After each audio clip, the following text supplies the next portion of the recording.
So there's some pretty big changes coming to the way people buy homes here in California. So if you've been on the fence about buying a home or looking to do so now or in the near future, then this video is definitely for you. We're gonna go over those changes. Let's get into it. My name is Gio Ruiz. I lead a local team of agents here in San Diego, and we help people buy and sell homes every day.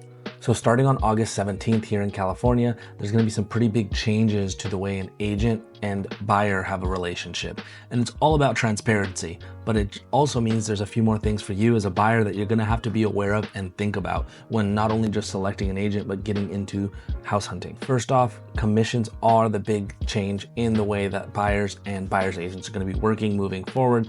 The days of knowing that the buyer's agent will be paid by the seller are over. That's really just not how it's gonna work anymore. In the past, the seller would cover not only their agent that was selling their home's commission, but would also cover your agent as the buyer, their commission as well. Now your agent's fee won't be advertised, seen online, or used as an incentive to draw potential buyers to a property. Instead, you and your buyer's agent will have to negotiate those fees up front before even touring homes. So this is where a buyer representation agreement comes into play. This agreement isn't new, but it is new in the sense that now it's required. So this form is going to go over what services the agent is giving you and helping you with, what cost there is to you as the buyer in detail. So anything that you're being charged for will be laid out here. And also the expectations of the agent will be laid out in detail here as well. So what does this mean for you as a buyer? It's all about communication and making sure you and your agent are on the same page. It might seem like an extra cost up front, but it comes down to that, making sure you and your agent are dialed in and communicating and understand where the costs are going. In some cases, you're still gonna be able to get the seller to pay the commission.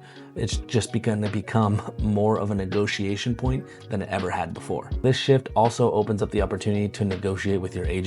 You're gonna be able to negotiate whether you want a full tailored service, if that's right for you, or maybe you want a limited service option and that's more of a flat fee.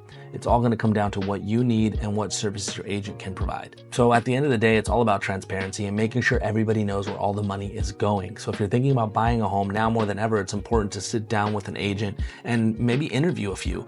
As a buyer, you didn't used to have to interview agents, but now moving forward, it's important to understand the different types of service levels that different agents can provide and what their networks can mean for you.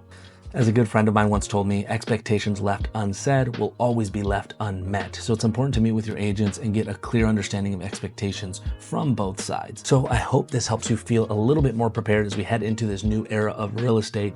And if you have any questions or feel at all confused, please do not hesitate to reach out. And if you do happen to know somebody who's thinking about buying a home, please forward this video to them and share it with them. And thank you for watching. I'll keep you updated as we navigate these changes moving forward.